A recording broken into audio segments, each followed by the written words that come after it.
ऐसी भावनाओं की आज कमी है।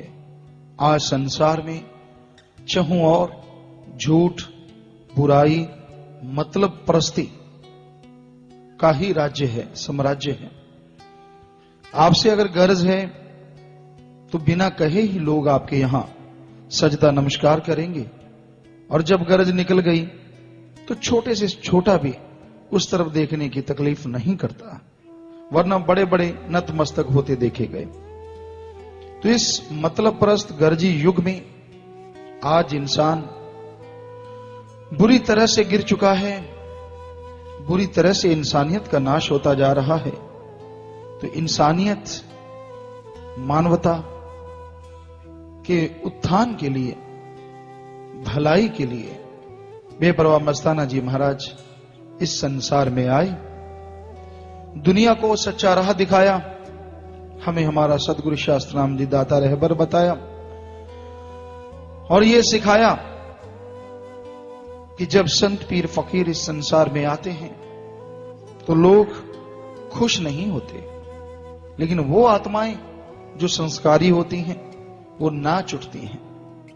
जैसे अचानक इंसान कहते हैं यार आज मेरा मूड है बहुत अच्छा हो गया, पता नहीं क्यों, एकदम से खुशी का आ जाना। उन तड़पती हुई रूहों में जो मालिक के लिए तड़प रही होती हैं, रास्ता नहीं मिलता, तो उन्हें एक संदेश जाता है, एक पैगाम जाता है कि आज धरती पे कोई मालिक का प्यारा आया है, कोई उसका नाम लेने वाला आया है। तो ऐसे में साईं बेपरवाह मस्ताना जी महाराज जब इस धरती पे आए तो खंडों ब्रह्मंडों में मालिक की खुशी की लहर दौड़ गई, सच का रास्ता बताया। लेकिन जैसा आपको बोला, चिढ़ने वाले बहुत होते हैं, बुराइयां कभी अच्छाई से खुश नहीं होती, नेकी भलाई के आगे बदी रास्ता रोकती ही रोकती है। तो साईं जी क्या करते, नोट बांटने शुरू कर देते। कोई गरीब आता, ले भाई चक नोट ले जा, किसी को सोना दे दिया, किसी को चांदी दे दी। और ये तोहमत लगा दी गई कि ये तो पाकिस्तान से आए हैं, क्योंकि पहले तो नहीं था, लेकिन बाद में ये देश का विभाजन हुआ तो अलग अलग हो गया, तो कहने लगे ये तो पाकिस्तान का जासूस है, इनके तो यहां धन दौलत सब कुछ, हीरे मोती सब पाकिस्तान से आता है। सारी चेकिंग की गई, ऐसा कुछ था ही नहीं, तो मिलता कहां से। फिर कहने लगे जी इनके पास तो नोटों की मशीन है। अब फिर तलाशी ली गई, कुछ भी नहीं मिला। तो इल्जाम लगाने वालों ने कोई कमी नहीं छोड़ी, वो आप देख ही रहे हैं। साईं जी पे भी यही कहा गया। मस्ताना जी महाराज ने सत्संग में खुद बोला कि लोग कहते हैं कि अपना परिवार छोड़ दिया। मस्ताना जी की भाषा कि अपनी औरत रन छोड़ के ये और औरतों को नचा रहा है। मस्तानियां नाचा करती थी, छोटी छोटी पाड़ी बड़ी हो गई तो खूब नाचती।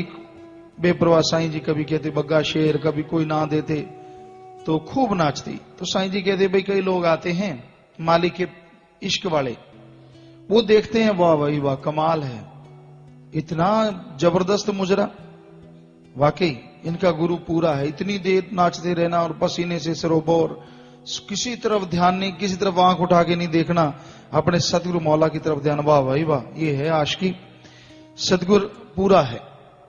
तो लोग नाम ले जाते हैं, पर कई आते मीन में निकालने वाले, देखो ऐसे रखे बैठा बाबा, ये वो फला, कहने की जरूरत नहीं है, आप जानते हैं।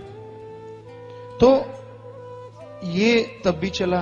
परम पिताजी आए, पता नहीं कितने केसेज उन पे डाल दिए कि डेरा हमारा, डेरा हमारा, डेरा हमारा, गद्दी हमारी, ये वो फला। सारे शायद 30 साल तक बेपरवाह दाता रहबर ने उस शरीर में काम किया, तो वो ज्यों के त्यों केसेज चलते रहे।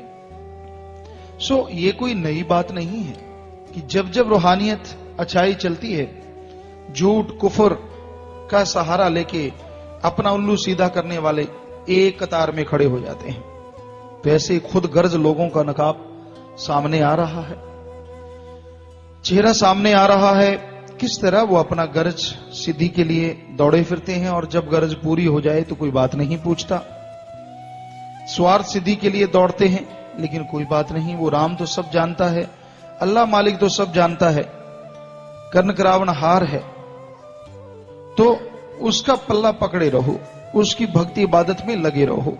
वो रहमो करम का दाता, रहमो करम का मालिक जरूर खुशियां बख्शेगा, क्योंकि राम अल्लाह वाहिगुरु मालिक का नाम ना कभी खत्म हुआ था, ना हुआ है और ना कभी होगा। प्रलय आ गई, महाप्रलय भी आ गई। विष्णु पुराण को हमने पढ़ा, उसमें लिखा है प्रलय महाप्रलय भी हुई है। तो इसका मतलब है कि ये चीजें आती रही हैं, लेकिन राम कब के हुए हैं उनकी बात करें तो वो पुरुष रूप में पैदा हुए, और ओंकार की बात करें तो उसका नाम उन्होंने खुद भी गाया। खुद कहा, तुलसी जी ने एक जगह लिखा है, राम से राम का नाम बड़ा, कि राम जी हैं जो खुद आए, उनसे राम नाम बड़ा। तो मतलब ओंकार, सीधी सी बात कि वो सुप्रीम पावर है। वो तो विष्णु के अवतार हुए, पर सुप्रीम पावर ने तो सबको बनाया है, इसलिए वो बड़ा। बात तो सही है। तो वो कब से चला है?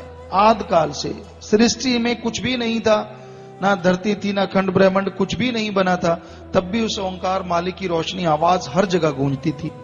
उसने अपनी मौज खुशी में सब कुछ बना दिया, तो फिर भी आवाज ज्यों की त्यों गूंज रही है और गूंजती रहेगी। तो भाई, किसी के दिलो दिमाग में ये चीजें हैं। बहुत सारे जैसे नौकर चाकर होते हैं, वो तो अपने मालिक के अनुसार ही चलेंगे ना, जैसे मालिक कहेगा।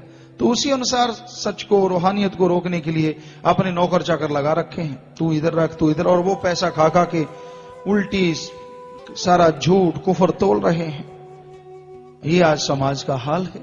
जिधर भी आप देख लो, पैसा है तो सब कुछ है, कुछ भी करवा सकते हो पैसे से। आज कलयुग में पैसे, माया का इतना जोर है। तो भाई, सुमरण करो, भक्ति इबादत करो, दृढ़ निश्चय के साथ रूहानियत के रास्ते पे चलते जाओ, तो आपका ही नहीं, कुलों का नाम भी अमर होगा, और मालिक के रहमो करम से अंदर बाहर से आप माला माल हो जाएंगे।